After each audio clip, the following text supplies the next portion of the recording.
can you give us a overview? What is the wisdom tradition in the Bible, wisdom literature? Yeah, Parker, that's a great question, and one that's actually somewhat disputed these days. I just finished writing a chapter for the Future Cambridge Companion to Wisdom in the Bible on this precise question. And so I'll give you my answer, and then I'll tell you what the issue is. Okay. So I do think we can identify certain books as related in terms of their genre and call that genre wisdom literature. And those three books are Proverbs, Ecclesiastes, and Job.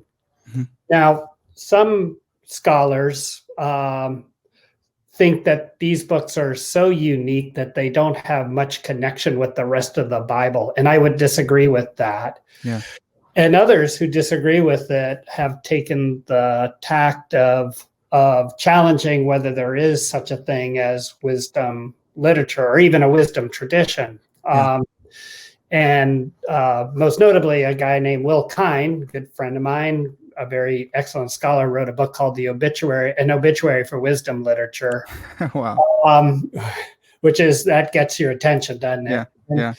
And I think his main issue is, as I say, one I agree with, that there is a tendency of people to identify Proverbs, Job, and Ecclesiastes as a genre of literature and then think it's kind of, as one scholar called it, though he used a German term because he was a German, an alien presence within the Bible.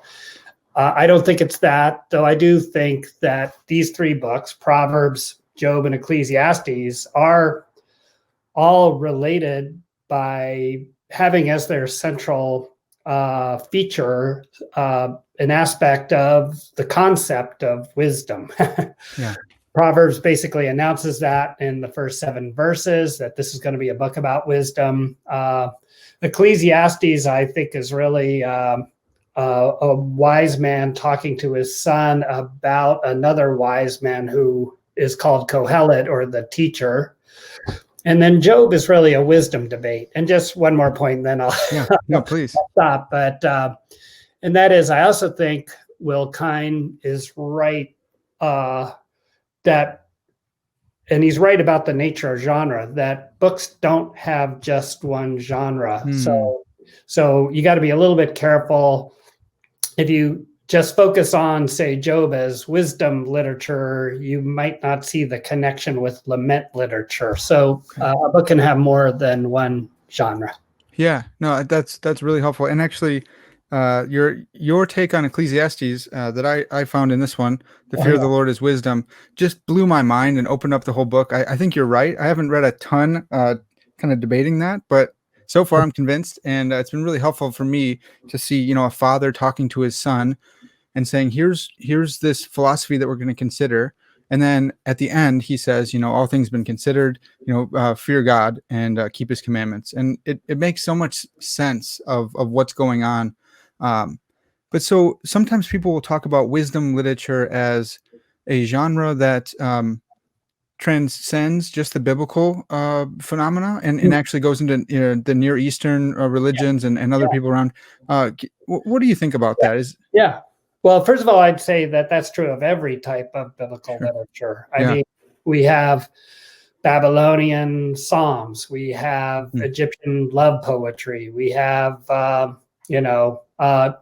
not much, but we have some, say, peripheral Babylonian prophecy, and we could go on and on. So God chooses to write, to inspire his writers to utilize literary types that were common to the people. He didn't create whole new genres. So we have something very similar in terms of form to Proverbs in a whole bunch of Egyptian instruction texts.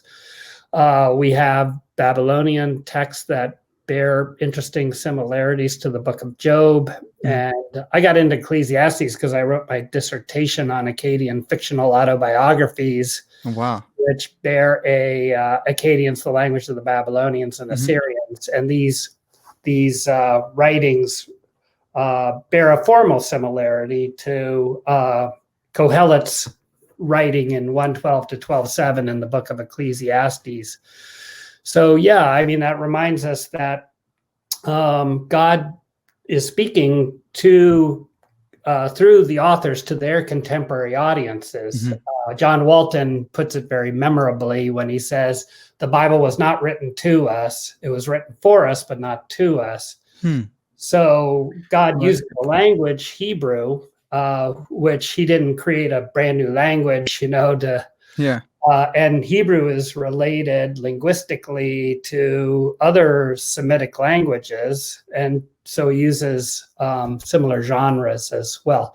And what's interesting, and this is kind of a distinctive quality of wisdom, is that that even within the Bible, we see appreciation for ancient Near Eastern wisdom. So in 1 Kings 4, when the narrator says King Solomon was even wiser than the Egyptian wise men, the assumption there is that the Egyptian wise men are really wise. Yeah, it wouldn't be a good point otherwise. Yeah, it wouldn't be a good point otherwise. You'd never hear something about, well, Jeremiah was even a better prophet than the prophet of Baal. I mean, that's a great point. Yeah.